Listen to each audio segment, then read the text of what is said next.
ਤੁਸੀਂ ਜਗਬਾਣੀ ਟੀਵੀ ਦੇਖ ਰਹੇ ਹੋ ਤੇ ਮੈਂ ਤੋਤਾ ਸਿੰਘ ਦੀਨਾ।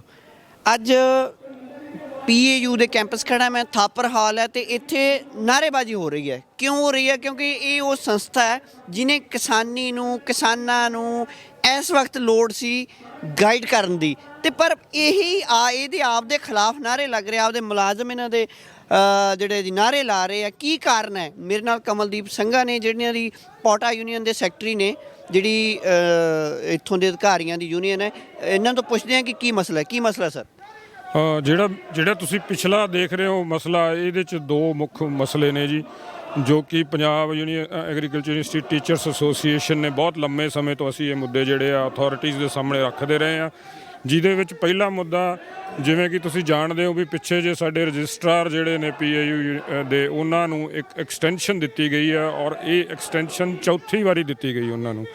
ਸੋ ਕਿਤੇ ਨਾ ਕਿਤੇ ਅਸੀਂ ਜਦੋਂ ਪਹਿਲੀ ਵਾਰੀ ਐਕਸਟੈਂਸ਼ਨ ਦਿੱਤੀ ਗਈ ਸੀ, ਉਦੋਂ ਵੀ ਅਸੀਂ ਅਥਾਰਟੀਜ਼ ਨੂੰ ਔਰ ਬੋਰਡ 'ਚ ਵੀ ਇਹ ਰਿਪਰੈਜ਼ੈਂਟ ਕੀਤਾ ਸੀਗਾ ਵੀ ਕੋਈ ਵੀ ਬੰਦਾ ਜਦੋਂ ਰਿਟਾਇਰ ਹੋ ਜਾਂਦਾ ਉਸ ਤੋਂ ਬਾਅਦ ਉਹਨੂੰ ਕਿਸੇ ਪਦ 'ਤੇ ਜਿਹੜੀ ਐਕਸਟੈਂਸ਼ਨ ਆ ਨਹੀਂ ਦਿੱਤੀ ਜਾਣੀ ਚਾਹੀਦੀ। ਇਹ ਕਾਨੂੰਨ ਦੇ ਵਿੱਚ ਵੀ ਪੀਏਯੂ ਦੇ ਵਿੱਚ ਨਹੀਂ ਆਉਂਦਾ? ਨਹੀਂ ਜੀ, ਇਹ ਐਕਟ ਐਂਡ ਸਟੈਚੂ ਜੇ ਆਪਾਂ ਪੜ੍ਹੀਏ ਉਹਦੇ 'ਚ ਬਹੁਤ ਕਲੀਅਰਲੀ ਲਿਖੀ ਹੈ ਇਹ ਗੱਲ ਕਿ ਜਿਹੜਾ ਵੀ ਰਜਿਸਟਰਾਰ ਆ ਜਾਂ ਹੋਰ ਡੀਨ ਡਾਇਰੈਕਟਰਸ ਨੇ, ਉਹ ਫੁੱਲ ਟਾਈਮ ਅਪਾਇੰਟਮੈਂਟ ਹੋਏਗੀ ਔਰ ਉਹ ਅਪਾਇੰਟਮੈਂਟ ਬੋਰਡ ਕਰੇਗਾ, ਵੀਸੀ ਲੈ ਕੇ ਜਾਏਗਾ ਔਰ ਬੋਰਡ ਅਪਰੂਵ ਕਰੇਗਾ। ਸੋ ਜਦੋਂ ਪਹਿਲੀ ਵਾਰੀ ਵੀ ਇਹ ਜਦੋਂ ਐਕਸਟੈਂਸ਼ਨ ਰਜਿਸਟਰਾਰ ਸਾਹਿਬ ਨੂੰ ਦਿੱਤੀ ਗਈ 1 ਸਾਲ ਦੀ, ਇਹ 2018 ਦੀ ਗੱਲ ਹੈ, ਉਦੋਂ ਅਸੀਂ ਬੋਰਡ ਦੇ ਵਿੱਚ ਪੋਟਾ ਦੀ ਨੁਮਾਇੰਦਗੀ ਹੋਣ, ਪ੍ਰਧਾਨ ਦੀ ਨੁਮਾਇੰਦਗੀ ਹੋਣ ਕਰਕੇ ਅਸੀਂ ਇਹ ਮੁੱਦਾ ਉੱਥੇ ਵੀ ਉਠਾਇਆ ਸੀ ਕਿ ਰਿਟਾਇਰਮੈਂਟ ਤੋਂ ਬਾਅਦ ਕਿਸੇ ਪਦ 'ਤੇ ਕਿਸੇ ਅਧਿਕਾਰੀ ਨੂੰ ਐਕਸਟੈਂਸ਼ਨ ਦੇਣਾ ਇਹ ਕਾਨੂੰਨੀ ਤੌਰ 'ਤੇ ਵੀ ਗਲਤ ਹੈ ਔਰ ਮੋਰਲੀ ਐਥੀਕਲੀ ਦੀ ਗੱਲ ਕਰੀਏ ਉਹ ਵੀ ਜਿਹੜੀ ਕਿ ਗੱਲ ਠੀਕ ਨਹੀਂ ਹੈ। ਪਿਛਲੀ ਵਾਰ ਕਿੰਨੀ ਐਕਸਟੈਂਸ਼ਨ ਮਿਲੀ ਹੈ ਜੀ? ਮੈਂ ਤੁਹਾਨੂੰ ਪੂਰਾ ਡਿਟੇਲ 'ਚ ਦੱਸਦਾ ਜੀ।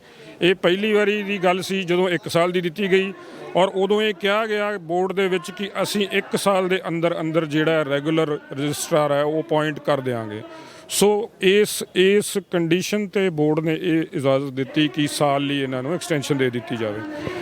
ਸਾਲ ਬਾਅਦ ਆਪਾਂ ਫਿਰ ਯੂਨੀਵਰਸਿਟੀ ਅਥਾਰਟੀਜ਼ ਪ੍ਰਪੋਜ਼ਲ ਲੈ ਕੇ ਜਾਂਦੀਆਂ ਨੇ, ਕਿਉਂਕਿ ਅਸੀਂ ਸਾਲ ਦੇ ਵਿੱਚ ਰੈਗੂਲਰ ਰਜਿਸਟਰਾਰ ਨਹੀਂ ਰੱਖ ਸਕੇ, ਇਸ ਕਰਕੇ ਸਾਨੂੰ ਇਹ ਅਨੁਮਤੀ ਫਿਰ ਦਿੱਤੀ ਜਾਵੇ ਕਿ ਇਹਨੂੰ ਅਸੀਂ ਜਿਹੜੇ ਵੀ ਰਜਿਸਟਰਾਰ ਦੀ ਪੋਸਟ ਇਹਨੂੰ ਐਕਸਟੈਂਸ਼ਨ ਦਿੱਤੀ ਜਾਵੇ ਹੋਰ।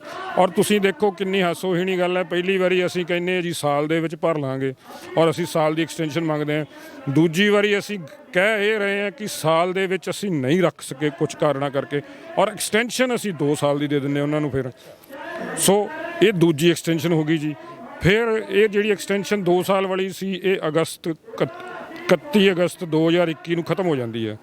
ਔਰ ਤੁਸੀਂ ਇੱਕ ਹੋਰ ਗੱਲ ਮੈਂ ਇੱਥੇ ਦੱਸਣਾ ਚਾਹੂੰਗਾ ਤੁਹਾਨੂੰ, ਪਹਿਲੀ ਐਕਸਟੈਂਸ਼ਨ ਤੇ ਦੂਜੀ ਐਕਸਟੈਂਸ਼ਨ ਜਿਹੜੀ ਹੈ ਉਹ ਬੋਰਡ ਦੇ ਵਿੱਚੋਂ ਜਾ ਕੇ ਕਰਵਾਈ ਗਈ, ਬੋਰਡ ਦੀ ਸਹਿਮਤੀ ਨਾਲ ਕੀਤੀ ਗਈ, ਪ੍ਰਪੋਜ਼ਲ ਬਣਾ ਕੇ ਲੈ ਕੇ ਗਏ। ਜਦੋਂ ਕਿ ਜਿਹੜੀ ਹੁਣ ਐਕਸਟੈਂਸ਼ਨ ਦਿੱਤੀ ਗਈ ਅਗਸਤ ਤੋਂ ਬਾਅਦ, ਪਹਿਲੇ 2 ਮਹੀਨੇ ਦੀ ਔਰ ਹੁਣ 1 ਮਹੀਨੇ ਦੀ, ਫਿਰ ਇਹ ਜਿਹੜੀਆਂ ਐਕਸਟੈਂਸ਼ਨ ਨੇ ਇਹ ਬੋਰਡ 'ਚ ਬਿਲਕੁਲ ਲਿਜਾਈਆਂ ਹੀ ਨਹੀਂ ਗਈਆਂ, ਕੋਈ ਪ੍ਰੋਸੀਜਰ ਨਹੀਂ ਫੋਲੋ ਕੀਤਾ ਗਿਆ।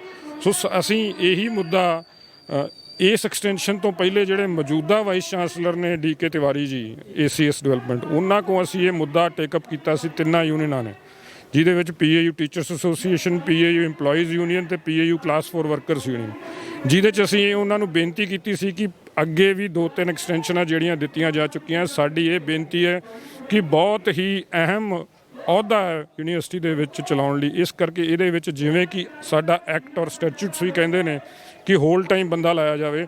ਸੋ ਸਾਡੀ ਬੇਨਤੀ ਹੈ ਕਿ ਇਹ ਜਿਹੜੀ ਐਕਸਟੈਂਸ਼ਨ ਹੋਰ ਐਕਸਟੈਂਸ਼ਨ ਨਾ ਦਿੱਤੀ ਜਾਵੇ ਔਰ ਛੇਤੀ ਤੋਂ ਛੇਤੀ ਨਵਾਂ ਰਜਿਸਟਰਾਰ ਲਾਇਆ ਜਾ ਸਕੇ।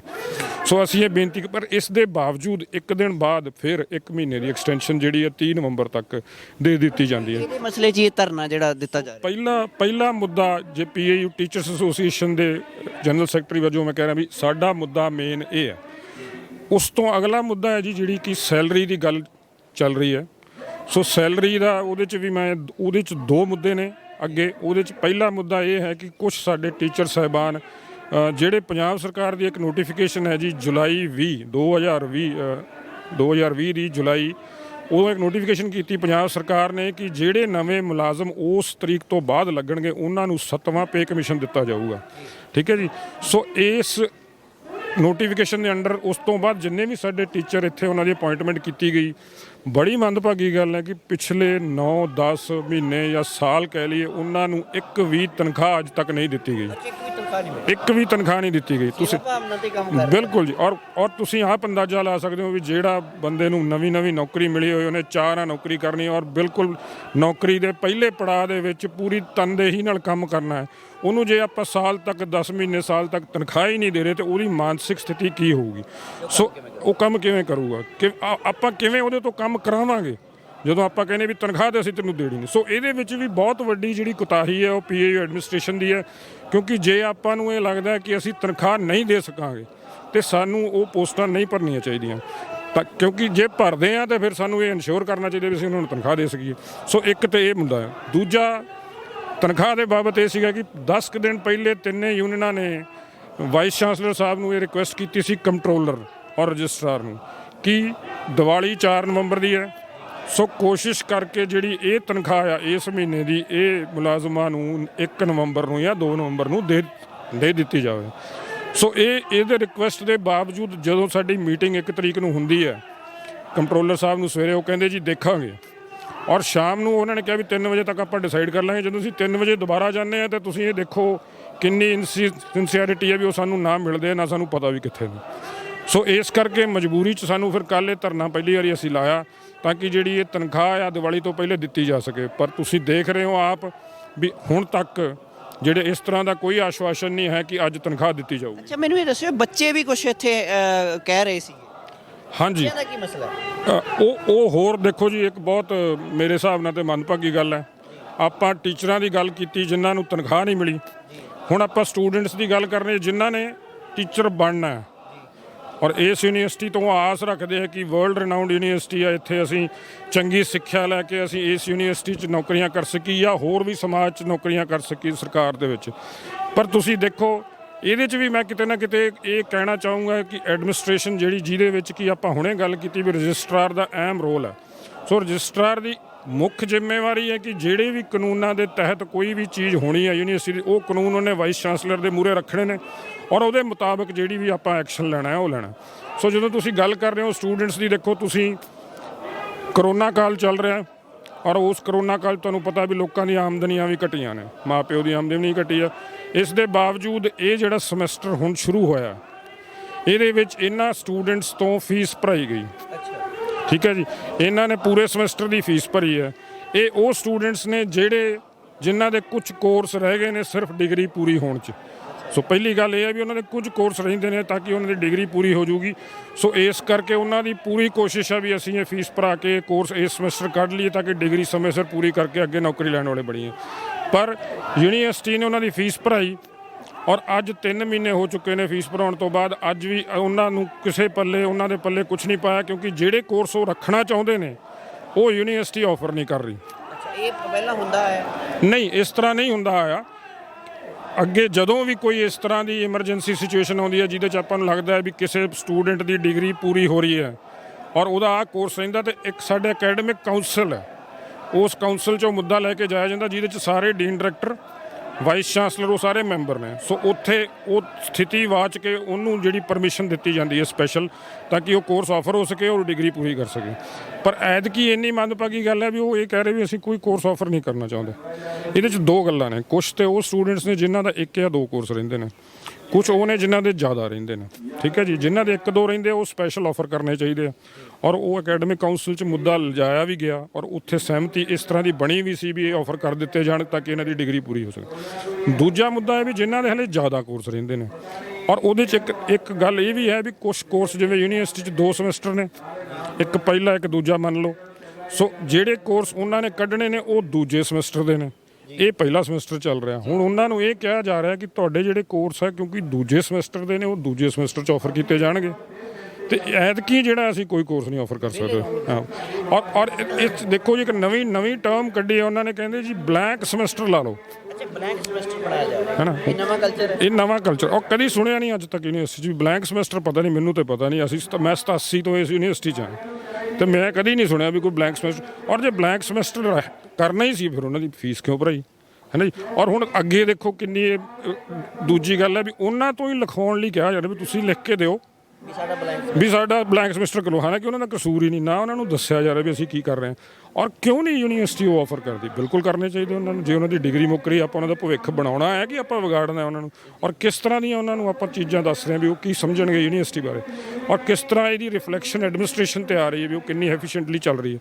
ਸੋ ਇਹ ਜਿਹੜੀਆਂ ਸਾਰੀਆਂ ਗੱਲਾਂ ਨੇ ਕਿਤੇ ਨਾ ਕਿਤੇ ਰੈਗੂਲਰ ਵੀਸੀ ਦੀ ਘਾਟ ਵੀ ਰੜਕਦੀ ਹੈ। ਬਿਲਕੁਲ। ਸੋ ਇਹੀ ਮੈਂ ਕਹਿਣ ਲੱਗਿਆ ਸੀ ਵੀ ਇਹ ਸਾਰੀਆਂ ਗੱਲਾਂ ਇਸ ਕਰਕੇ ਵੀ ਨੇ ਕਿਉਂਕਿ ਪਿਛਲੇ 4 ਮਹੀਨਿਆਂ ਤੋਂ ਨਾ ਰੈਗੂਲਰ ਵੀਸੀ ਹੈ, ਔਰ ਜਿਵੇਂ ਕਿ ਮੈਂ ਤੁਹਾਡੇ ਨਾਲ ਹੁਣੇ ਸ਼ੇਅਰ ਕੀਤਾ ਵੀ ਪਿਛਲੇ 3.25 ਸਾਲ ਤੋਂ ਰੈਗੂਲਰ ਰਜਿਸਟਰਾਰ ਵੀ ਨਹੀਂ ਹੈ। ਔਰ ਮੈਂ ਇਹਦੇ 'ਚ ਐਡ ਕਰੂੰਗਾ ਵੀ ਜੇ ਆਪਾਂ ਕੰਟਰੋਲਰ ਜਿਹਦੀ ਕਿ ਹੁਣ ਸੈਲਰੀ ਦੀ ਗੱਲ ਚੱਲ ਰਹੀ ਹੈ ਨਾ ਜੀ, ਵੀ ਸੈਲਰੀ ਟਾਈਮ ਤੇ ਨਹੀਂ ਮਿਲ ਰਹੀ ਜੀ, ਜਾਂ ਸੈਲਰੀ ਮਿਲੀ ਨਹੀਂ 10 ਮਹੀਨੇ ਕਿਸੇ ਨੂੰ, ਸੋ ਉਹਦੇ ਵਿੱਚ ਕੰਟਰੋਲਰ ਦਾ ਵੱਡਾ ਰੋਲ ਹੈ। ਔਰ ਮੈਂ ਤੁਹਾਡੇ ਨਾਲ ਸ਼ੇਅਰ ਕਰਨਾ ਚਾਹੂੰਗਾ ਵੈਸੇ ਤੇ ਵੀ ਸਾਡੇ ਜਿਹੜੇ ਯੂਨੀਵਰਸਿਟੀ ਦਾ ਕੰਟਰੋਲਰ ਪਿਛਲੇ 15 ਸਾਲ ਤੋਂ ਐਡੀਸ਼ਨਲ ਚਾਰਜ ਤੇ, ਕੋਈ ਰੈਗੂਲਰ ਕੰਟਰੋਲਰ ਨਹੀਂ ਮਿਲਿਆ ਯੂਨੀਵਰਸਿਟੀ ਨੂੰ। ਇਸੇ ਤਰ੍ਹਾਂ ਪਿਛਲੇ 3.25 ਸਾਲ ਤੋਂ ਯੂਨੀਵਰਸਿਟੀ 'ਚ ਕੋਈ ਟੀਚਰ ਕੈਪੇਬਲ ਨਹੀਂ ਹੈ ਜਿਹੜਾ ਰਜਿਸਟਰਾਰ ਲੱਗ ਸਕੇ, ਵੀ ਆਪਾਂ ਉਹਨਾਂ ਨੂੰ ਐਕਸਟੈਂਸ਼ਨ ਦੇਈ ਜਾ ਰਹੇ ਹਾਂ। ਸੋ ਇਹ ਕਿਸ ਤਰ੍ਹਾਂ ਦਾ ਮਾਹੌਲ ਜਿਹੜਾ ਹੈ ਉਹ ਬਣਾਇਆ ਜਾ ਰਿਹਾ, ਖਾਸ ਕਰਕੇ ਜਦੋਂ ਐਡਮਿਨਿਸਟ੍ਰੇਸ਼ਨ 'ਚ ਇੰਨੀ ਐਡੋਕਿਜ਼ਮ ਹੋਵੇ, ਵਾਈਸ ਚਾਂਸਲਰ 4 ਮਹੀਨੇ ਤੋਂ ਨਾ ਹੋਵੇ, ਰਜਿਸਟਰਾਰ 3.25 ਸਾਲ ਤੋਂ ਨਾ ਹੋਵੇ ਰੈਗੂਲਰ ਬੰਦਾ, ਕੰਟਰੋਲਰ 15 ਸਾਲ ਤੋਂ ਨਾ ਹੋਵੇ। ਔਰ ਇਸ ਤੋਂ ਅੱਗੇ ਮੈਂ ਐਡ ਕਰਨਾ ਤੁਹਾਨੂੰ ਵੀ ਸਾਡੇ ਇੱਥੇ ਤਕਰੀਬਨ 15 ਡਿਪਾਰਟਮੈਂਟ ਨੇ, 15 ਡਿਪਾਰਟਮੈਂਟ ਨੇ ਜਿਨ੍ਹਾਂ ਦੇ ਹੈੱਡ ਨਹੀਂ ਹੈਗੇ।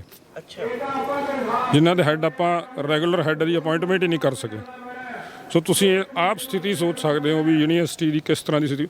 ਸੋ ਸਾਡੀ ਤੇ ਗੁਜ਼ਾਰਿਸ਼ ਇਹੀ ਹੈ ਵਾਈਸ ਚਾਂਸਲਰ ਸਾਹਿਬ ਨੂੰ ਵੀ ਜਿਹੜੇ ਮੌਜੂਦਾ ਨੇ, ਔਰ ਸਰਕਾਰ ਨੂੰ, ਖੇਤੀਬਾੜੀ ਮੰਤਰੀ ਨੂੰ, ਵੀ ਫਾਰਮਿੰਗ ਤੇ ਆਲਰੇਡੀ ਕ੍ਰਾਈਸਿਸ 'ਚ ਆਪਣੇ ਫਾਰਮਰ ਆਪਾਂ ਤਾਂ ਸੁਧਾਰ ਵੱਲ ਲੈ ਕੇ ਜਾਣਾ। ਤੇ ਜੇ ਯੂਨੀਵਰਸਿਟੀ ਜਿਹਨੇ ਸੁਧਾਰ ਕਰਨਾ ਹੈ, ਜਿਹਨੇ ਖੋਜਾਂ ਕਰਨੀਆਂ, ਜਿਨ੍ਹਾਂ ਨੇ ਬੱਚਿਆਂ ਦਾ ਭਵਿੱਖ ਬਣਾਉਣਾ, ਉਹਨਾਂ ਨੂੰ ਖੇਤੀਬਾੜੀ ਬਾਰੇ ਸਿਖਾ ਕੇ ਤਾਂ ਕਿ ਆਪਣੀ ਨਵੀਆਂ ਤਕਨੀਕਾਂ, ਨਵੀਆਂ ਲੀਹਾਂ ਤੇ ਖੇਤੀਬਾੜੀ ਕਰ ਸਕੀਏ।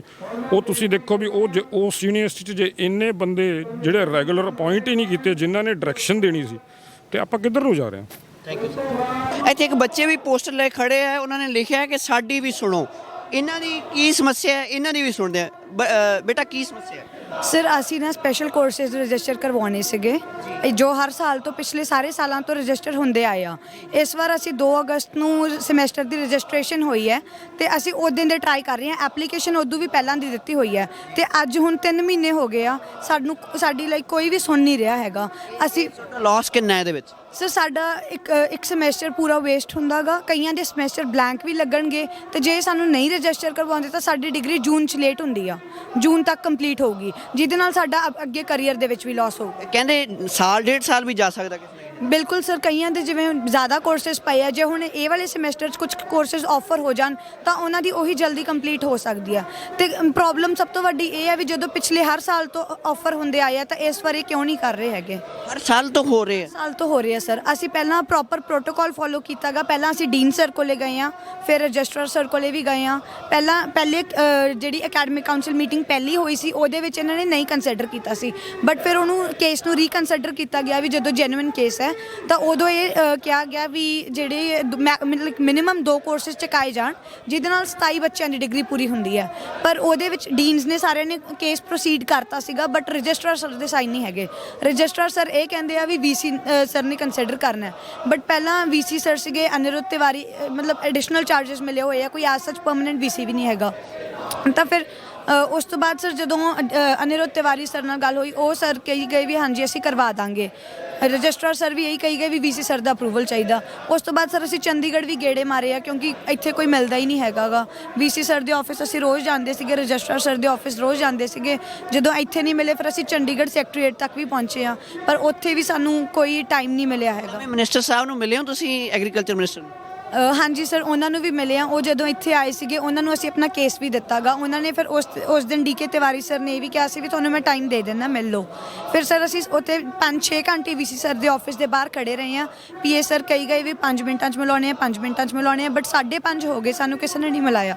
ਜੇ ਕੁਛ ਦਿਨ ਨਹੀਂ ਆਫਰ ਹੁੰਦੇ, ਕਿੰਨੇ ਕੁ ਦਿਨ, ਤੇ ਫਿਰ ਤੁਸੀਂ ਲਾਸਟ ਚਲੇ ਜਾਓਗੇ? ਹਾਂਜੀ ਸਰ, ਅਸੀਂ ਬਿਲਕੁਲ ਲਾਸ ਜਾਵਾਂਗੇ। ਸਾਡੀ ਡਿਗਰੀ ਲੇਟ ਹੋਊਗੀ ਜਿਹਦੇ ਨਾਲ ਸਾਡਾ ਅੱਗੇ ਵੀ ਸਾਰਾ ਕਰੀਅਰ ਲਾਸ ਹੁੰਦਾ ਗਾ। ਕਿੰਨੇ ਦਿਨ ਹਜੇ ਹੋ ਸਕਦੇ ਆਫਰ? ਸਰ ਆਫਰ ਹੋਣ ਨੂੰ ਤਾਂ ਇਹ ਕਰ ਹੀ ਸਕਦੇ ਆ ਕਦੋਂ ਵੀ, ਜਿਵੇਂ ਸਮਰ ਸੈਸ਼ਨ ਹੁੰਦਾ ਹੈ, ਉਹਦੇ ਵਿੱਚ ਵੀ ਇਹ ਸਰ ਮਹੀਨੇ ਦੇ ਵਿੱਚ ਕੰਪਲੀਟ ਕਰਵਾਉਂਦੇ ਨੇ। ਜਿਹੜੇ ਬੱਚੇ ਇੱਕ ਸਮਰ ਸੈਸ਼ਨ ਦੇ ਵਿੱਚ ਕੋਰਸ ਆਫਰ ਕਰਵਾਉਂਦੇ ਆ, ਉਹਨਾਂ ਦੀ ਮਹੀਨੇ ਦੇ ਵਿੱਚ ਵੀ ਇਹ ਸਾਰੇ ਕੋਰਸਿਸ ਕੰਪਲੀਟ ਕਰਵਾਉਂਦੇ ਨੇ। ਬਟ ਹੁਣ ਜੇ ਕਰਨ ਤੇ ਹੋਣ ਤਾਂ ਫਿਰ ਉਹ ਹੋ ਜਾਂਦਾ ਸਰ, ਕੰਪਲੀਟ ਵੀ ਹੋ ਜੂਗੀ। ਹਾਲੇ ਵੀ ਟਾਈਮ ਹੈਗਾ, ਅਸੀਂ ਕਰ ਤੁਸੀਂ ਕੁੱਲ ਕਿੰਨੇ ਬੱਚੇ ਹੋ? ਸਰ ਅਸੀਂ 29 ਸਟੂਡੈਂਟਸ, ਇੱਕ BSc ਐਗਰੀਕਲਚਰ ਦੇ ਆ, ਬਾਕੀ ਲਮਕ ਰਹੀ ਹੈ ਸਰ, BTFT ਤੇ ਬਾਇਓਟੈਕ ਦੇ ਵੀ ਹੈਗੇ ਨੇ। Thank you. ਬੱਚਿਆਂ ਦੀਆਂ ਡਿਗਰੀਆਂ ਲਮਕ ਰਹੀਆਂ, ਕਿਸਾਨੀ ਨੂੰ ਗਾਈਡ ਕਰਨ ਵਾਲੀ ਯੂਨੀਵਰਸਿਟੀ ਦੇ EMPLOYEES ਬਾਹਰ 'ਚ ਬੈਠੇ ਆ।